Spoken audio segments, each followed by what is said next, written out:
உயர்ந்த அந்தஸ்தில் இருக்கவங்க இந்திய அரசியலமைப்பு சட்டத்தையே மதிக்காதவங்க. இந்திய அரசியலமைப்பு சட்டம் என்ன சொல்லுது? ஒரு செக்குலர் கண்ட்ரி, மத சார்பற்ற நாடு, பொது வழியில் இது மத சார்புள்ள நாடு தான் அப்படின்னு சொல்லி மாண்புமிகு ஆளுநர் சொல்கிறாங்க. அதை ரசிச்சுட்டு இருக்காங்க ஒன்றிய அரசு. நாடாளுமன்றத்தில் கோட்சே மிகப்பெரிய சுதந்திர போராட்ட தியாகி அப்படின்ட்டு சொல்லி இதுக்கு முந்தின நாடாளுமன்றத்தில் தேர்ந்தெடுக்கப்பட்ட போபால் நாடாளுமன்ற உறுப்பினர் சகோதரி பிரக்யா சிங் அவர்கள், திருமதி பிரக்யா சிங் அவர்கள்,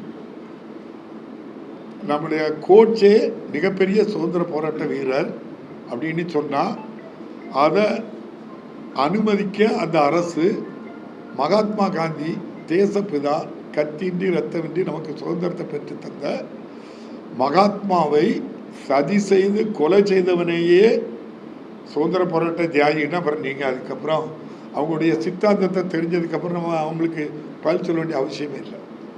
அது பெரிய ஜனநாயக படுகொலை. அவர் பேச அனுமதிச்சிருக்கணும். ஒன்று உங்களுக்கு தெரியும், எனக்கு தெரிஞ்சு அது இந்திய இறையாண்மைக்கு எதிராட்டு பேசலை. ஒரு சம்பவம் நடந்ததை ஒரு இராணுவ தளபதி குறிப்பிட்டு சொல்கிறாரு.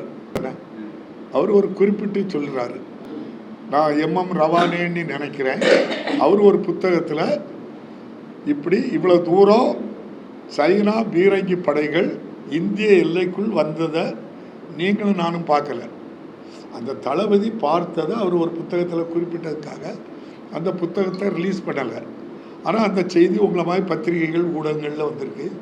இப்படி நடந்திருக்கேன்னு சொன்னால் அவங்க அதை அவ்வளோத்தையும் பேச விட்டு அமைச்சர் என்ன சொல்லலாம், இது உண்மை இல்லை, நீங்கள் வேணால் நாங்கள் ஒரு பாராளுமன்ற கமிட்டி ஒன்று போடுதோம், ஒரு 10 எம்பிக்கள் வாருங்க, கூட்டி கொண்டு காட்டுறோம், நம்ம எதிர்க்கட்சி தலைவர் சொன்னது உண்மையாக என்னென்னு பாருங்கன்னு சொன்னது தான் ஒரு பாரத பிரதமர் இந்த நாட்டில் வெளிப்படைத்தன்மையோடு சொல்ல வேண்டிய பதில். அதைத்தான் நாட்டு மக்கள் எதிர்பார்ப்பாங்க. நீங்கள் எனக்கு தெரிஞ்ச 62 சைனா வாருன்னு நினைக்கிறேன். நம்முடைய ஜவஹர்லால் நேரு அவர்கள் பாரத பிரதமராக இருந்தாங்க. அதுக்கப்புறம் 3700 கிலோமீட்டருக்கு அதிகமான தூரம் எங்கே இருக்குது? சைனாவுக்கும் இந்தியாவுக்கும் உள்ள பார்டர் இருக்குது. ஒரு சிறு பிரச்சனை கூட வந்ததாட்டு எனக்கு நினைவில்லை. ஃப்ரம் 62லேருந்து எத்தனை வருஷம் ஆயிருக்குன்ட்டு நீங்கள் பார்த்துக்கிடுங்க. 38 63 வருஷத்தில் எந்த சம்பவங்களும் நடக்கலை. பாரத பிரதமரும் நம்முடைய சீன அதிபர் ஜி ஜின்பிங் அவர்களும் மகாலிபுரத்தில் சந்திக்கிறாங்க. அதுக்கப்புறம் எவ்வளோ பிரச்சனைகள் வந்திருக்கு நீங்கள் பாருங்கள். அதைத்தான் அவர் சொல்கிறாரு. 20 இந்திய வீரர்கள் கொல்லப்பட்டார்கள்.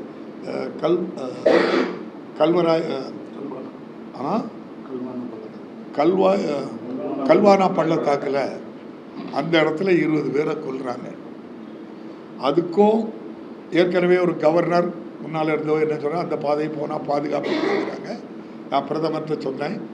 அவங்க அதை என்ன செய்யலை, பேசாமல் இன்னி சொல்லிட்டாங்க அப்படின்னு சொல்லிட்டாங்க. அது தவறு. அதுக்கு விளக்கம் சொல்லணும். அவங்க தேசிய பாதுகாப்பை பொறுத்த அளவில் நாட்டு மக்களுக்கு உண்மை நிலவரத்தை சொல்லணும். அந்த நடிப்பு தரத்தையும் அவங்க நடிச்சுக்கிட்டு போகிறாங்க. இப்படியும் நடக்குன்னு ஒரு கற்பனையில் வருது தானே சினிமா. அந்த கற்பனையிலே இருந்தால் நம்ம என்ன செய்ய முடியாது. ஒரு வாரத்துக்கு முன்னால் திருநெல்வேலி மாவட்ட ஆட்சியர் அலுவலகத்திலிருந்து தங்கம் வெள்ளி விலை ஏற்றத்துக்கு காரணம் பாரத பிரதமருடைய கூட இருக்கக்கூடிய சகாக்கள் தான்.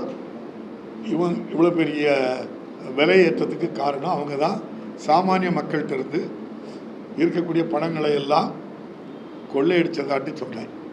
எனக்கு தெரிஞ்ச அன்னையிலிருந்து இதுவரை தங்கம் ஒரு காலம் ஏறல.